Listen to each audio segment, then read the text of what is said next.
ये स्कैंडल है और इसके अंदर में हमें पूरा भरोसा है न्याय व्यवस्था पे। अब ये बातें जो हैं वो बहुत उच्च न्यायालय के पास जा चुकी हैं। सुप्रीम कोर्ट की जो हमारे देश का सर्वोच्च न्यायालय है उसकी इतनी वर्डिक्ट्स हैं इस टाइप के केसेस के अंदर कि फेयर ट्रायल तभी होगा जब फेयर इन्वेस्टिगेशन होगी। नमस्कार, आप देख रहे हैं हेडलाइंस लाइव न्यूज़। आपको मैं बताऊं कि पिछले कुछ साल पहले आशु भाई गुरुजी के ऊपर एक आरोप लगा था जो काफ़ी मीडिया में चर्चा में रहा था। उसके बाद जब आशु भाई गुरुजी कस्टडी से बाहर आए हैं तो क्या क्या उस मुकदमे में पेचीदा चीज़ें थी, क्या क्या राज खुल रहे हैं, उसकी सच्चाई को लेकर आज प्रेस कॉन्फ्रेंस का आयोजन किया गया है। मेरे साथ मौजूद हैं आशु भाई गुरुजी और साथ में उनके वकील एडवोकेट विशाल चोपड़ा और साथ में सहयोगी मुकेश कादियान जी। मैं जानना चाहता हूं कि मेरा सर आपसे सवाल है कि ये सारा जो साल बीता है, ये बड़ा बुरा वक्त आपके लिए बीता है, अब उसके बाद क्या लगता है किस तरह से आप न्याय व्यवस्था पर भरोसा कर पा रहे हैं और क्या मांग करते हैं? देखो, सबसे बड़ी बात है कि मुझे तो शुरू से ही न्याय व्यवस्था पर बड़ा विश्वास था और उसी विश्वास के तहत मैं ये कहता था कि मेरा सब कुछ ठीक हो जाएगा। और जब से विशाल जी मेरे साथ जुड़े हैं तब से मेरा जो कॉन्फिडेंस लेवल है वो और ज़्यादा बढ़ गया है। और मुकेश जी और विशाल जी ये मेरे साथ ऐसे हैं जैसे हम परिवार के लोग होते हैं। ये ज़रूर मुझे बचा लेंगे, ऐसे चीज़ से निकाल लेंगे, क्योंकि जो केस मैंने किया ही नहीं, जिसका मैं दोषी ही नहीं हूँ, उसका षड्यंत्र मेरे पे रचा गया है। तो मैं इसलिए इस चीज़ के पीछे ज़्यादा लगा हूँ कि कोई और इसका दोषी ना हो जाए, कोई और इसका शिकार ना हो जाए। ये शिकारी हैं और हम इस शिकार के खेल को ख़त्म कर देंगे, हम सब मिलकर ख़त्म कर देंगे और न्यायपालिका हमारा साथ देगी, न्यायपालिका हमारा साथ देगी, ये हम ज़रूर कह सकते हैं। क्योंकि हमने न्याय की एक झलक तो ऐसी देखी है कि जिसकी वजह से हम यहाँ हैं। बीमार थे, तबीयत ख़राब थी, हॉस्पिटल में एडमिट हुए, बाहर आए, बाहर आकर देखा तो हमारे घर की एक छत गिर गई, हमारे घर में बहुत सारी दिक्कतें आ गई, मनी प्रॉब्लम हो गई, पैसे की दिक्कत आ गई, काम धंधे ख़त्म हो गए और हम लोग रोड पर आ गए। और इन सब की वजह इन लोगों के दिमाग हैं जिन्होंने नई नई चीज़ें हमारे खिलाफ़ खड़ी कर दी और इस तरह से हम लोगों को ध्वस्त किया गया। कहने का मतलब है कि पहले हम लोगों पर तरस खाते थे, आज हम पर लोग तरस खाते हैं। और आज की डेट ऐसी है कि आज हम अपने घर में भी ये सोचते हैं कि क्या खाएं, क्या किसी को खिलाएं, किसी मेहमान का स्वागत कैसे करें। हमारे सामने बहुत सारी मजबूरियां आ गई हैं और ये सारी की सारी मजबूरियां जो हैं इसी गेम प्लान की वजह से हुई हैं जिसका मैं शिकार हुआ हूं। और ये आगे हम बहुत सारी कुछ ऐसी मेहनत करेंगे कि ये लोग किसी और के खिलाफ ऐसा षड्यंत्र ना कर सके। हाँ, मैं ये सब कहना चाहूँगा कि इन लोगों ने जो टारगेट बनाए हैं, इन लोगों का जो मैनिपुलेट रहा है वो हमेशा बड़े लोगों को टारगेट करने में रहा है। और बड़े लोग हमेशा इसका टारगेट कैसे हुए हैं, क्योंकि इनकी साजिश ऐसी होती है। क्योंकि सबसे बड़ी बात तो ये है कि ये कहा जाए कि बाबा बाबा बाबा, तो उसके पीछे अब हम तो ज्योतिषी हैं, कुंडली देखते हैं, फिर हम बाबा कहाँ से हुए। और 2 कमरे का मकान है रोहिणी में, 2 कमरे का मकान है 32 मीटर का। आप समझ सकते हैं 32 मीटर कितनी जगह होती है। उसे गुफा, आश्रम, उसे पता नहीं क्या क्या नाम दिए गए। और आप ये बताइए कि जिस जगह पर मैं 4 आदमी के साथ बैठ नहीं सकता, जहाँ पर पलंग नहीं है, बैठने की टेबल नहीं है, वहाँ पर रेप का आरोप कैसे लग सकता है। मैं कोई डॉक्टर नहीं हूँ। हाँ, मैंने अब 1 साल से डॉक्टर रखे थे। मेरा काम किसी की टांगों पे तेल चुपड़ना नहीं है, मेरा काम कुंडली देखने का है। और इसमें भी मेरे पर दोष लगाया जाता है, एक कहानी बनाई जाती है, क्योंकि उसका पति 30 हज़ारी कोर्ट पे है, मैंने सुना है। और वो 30 हज़ारी कोर्ट में प्रैक्टिस करते हैं किसी वकील के नीचे।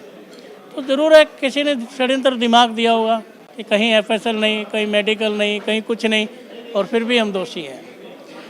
दोस्तों, एक बात ध्यान से सुन लो, बड़ा होना भी एक प्रॉब्लम है। कहते हैं बड़ा भया तो का भया, जैसे पेड़ खजूर, पंथी को छाया नहीं मिली, फल लागे तुझे।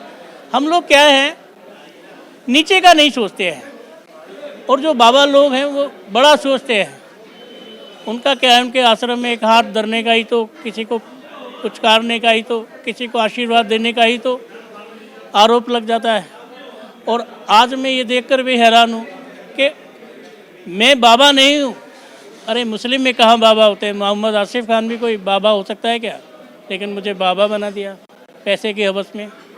और मज़े की बात देखिए, आंसू तो मैं अपने बच्चे को समर बोलता हूँ। मेरे घर में गुड़िया है, इसको डब्बू बोलते हैं। मेरी बेटी है नेहा है, तो क्या हम हिंदू हो गए? मेरे आईडी तो खान फैमिली से है ना। मेरे घर के आगे कलमे लिखे हुए हैं, मेरी माथे पे ये ठेक है नमाज़ पढ़ने की। मेरे घर के मेरी हर चीज़ में मुस्लिम राइट्स है। मेरी बीवी का नाम है फहमीदा खान, मेरे डैडी का नाम है ईदा खान, मेरे दादाजी का नाम है छज्जन खान। अगर मैं नाम छुपाता हूँ तो मैं ज़रूर अपराधी हूँ। मैंने तो कभी बोला नहीं मैं आशू भाई गुरुजी हूँ। आशू बोलते तो गुरुजी बोल लो तो मैं तो प्रणाम कर ही दूँगा। ये सब बातें हैं। ज्योतिष का मैं खिलाड़ी हूँ दोस्तों, कुंडली में अच्छी देखता हूँ, कुंडली बनाता भी हूँ। अब ये अपराध है तो ज़रूर मैं अपराधी हूँ। हमारे साथ आशु भाई गुरुजी, जिन्होंने अपने नाम के पीछे के सारे तथ्यों को भी बताया है और साफ तौर पे बताया है कि मुस्लिम परिवार से मेरा पुराना रिश्ता है, ताल्लुक़ है और मैं उसी मज़हब पे चलता हूँ। लोगों की अपनी आस्था है, वो मेरे को किसी भी रूप में देखे और किसी रूप में पुकारे, लेकिन मैंने किसी भी प्रकार से धर्म को लेकर कोई पक्षपात नहीं किया, कोई छुपाया नहीं है। और साथ में वकील साहब से मैं जानना चाहूँगा कि ये जो सारा मामला रहा है, आपने इस सारे मामले को कैसे समझा और कोर्ट में इस मामले पर किस तरह से चैलेंज आप कर पा रहे हैं? देखिए ये जो मैटर है ये अपने आप में एक एक्सेप्शनल मैटर है। देखिए हम कोर्ट में जब प्रैक्टिस करते हैं तो हम लोगों को अक्सर ये है कि जैसे ही हम चार्जशीट को या एफआईआर को देखते हैं तो हमें पता लग जाता है कि मामला झूठा है या सच्चा है। प्राइम एफएसआई जैसे हमने इनकी एफआईआर को देखा, चार्जशीट को देखा, तो उसको देखने पे ही समझ आ रहा था कि मामला झूठा है। लेकिन कानून जो है वो तब तक नहीं इस बात को मानता जब तक उनके सामने कोई सबूत या वो चीज़ को नहीं साबित किया जाता कि मामला झूठा है। इसके पीछे की जो पड़ताल है, इस केस के पीछे की पड़ताल वो इस तरह से खुल के सामने आएगी और ये अपने आप में एक एक्सेप्शनल केस का रूप ले लेगा। ये केस, ये बात बहुत ही इसी केस के अंदर में हो पाई है। आम तौर पे देखिए जितने बड़े बड़े लोग हैं उन लोगों के ऊपर जब इस तरह के मुकदमे दर्ज किए जाते हैं तो उनके पास मजबूरी में फैसला करने के लिए अपने आप को झुकाने के अलावा कोई चारा नहीं होता। तो इन लोगों की मनोकामना पूरी हो जाती हैं। ये जो एक्सटॉर्शन का माइंड लेके चलते हैं, जो माइंड सेट होता है, वो पैसा मिल जाता है, बात लोगों के सामने दब जाती है।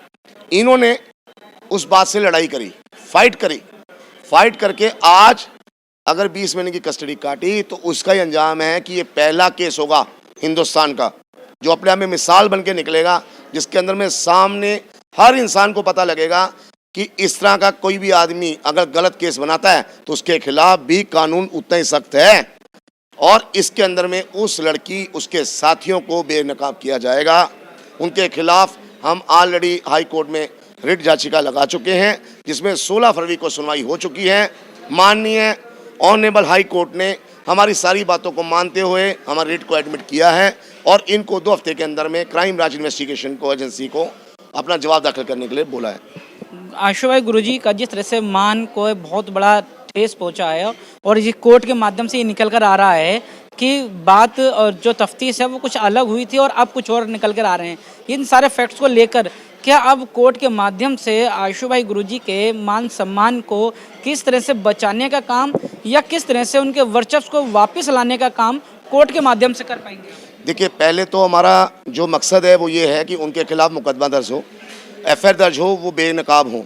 उनके साथ नेक्सस में, सिंडिकेट में कौन कौन इन्वॉल्व है, वो किन किन और लोगों को शिकार बना चुके हैं, उनके बारे में पता लगे। कितने मुकदमे उन्होंने और दर्ज करवाए हैं, पहले वो एक्सपोज हो।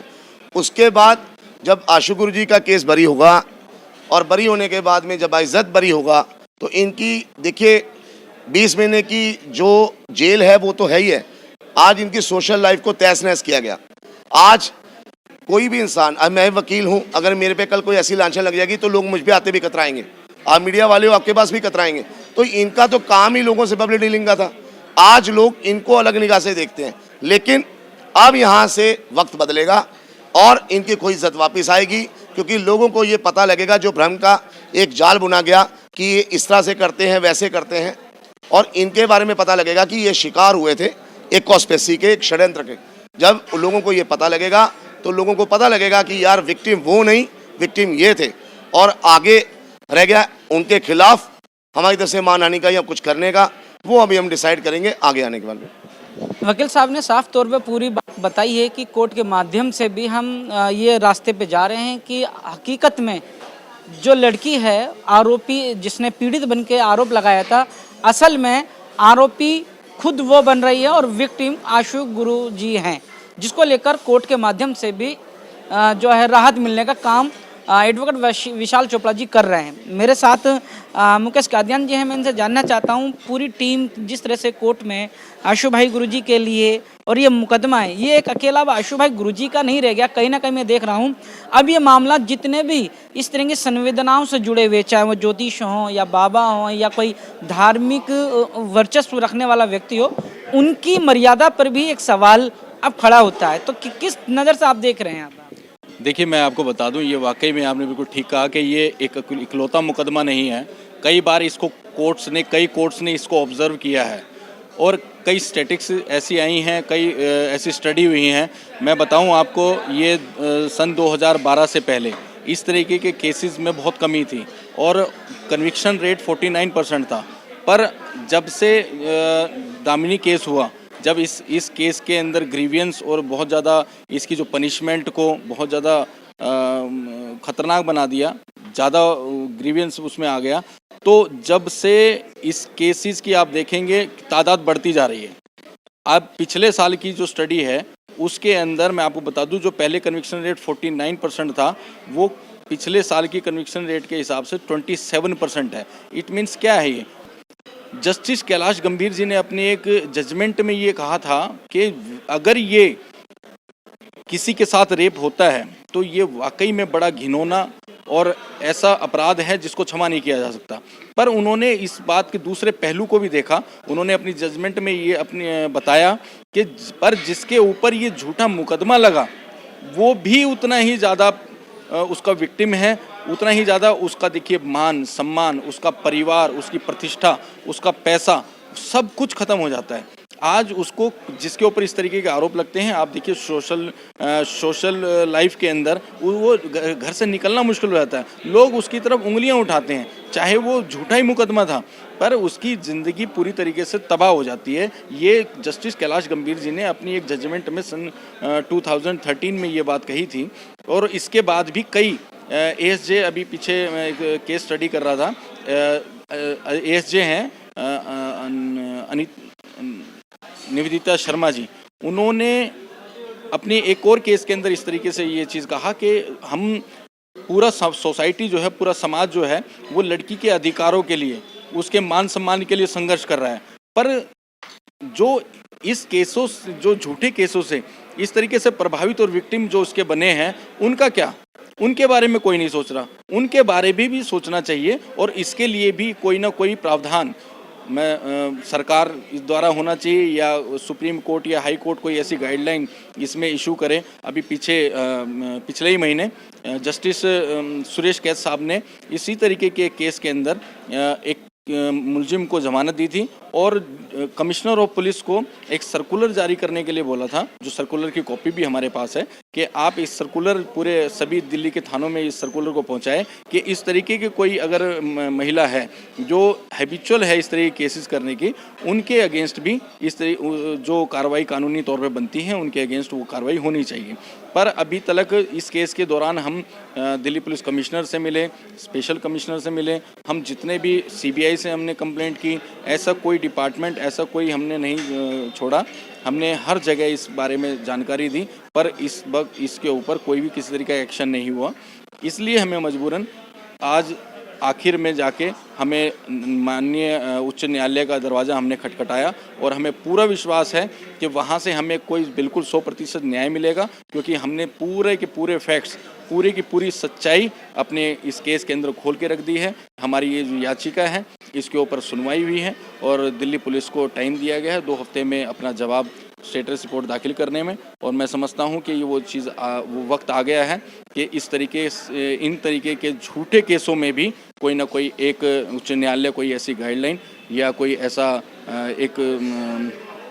एक जजमेंट इस्टेब्लिश करेगा जो आगे फ्यूचर में इस तरीके से जो झूठे केसों में फंसाए गए लोगों को बचाने में कहीं ना कहीं काम आएगी।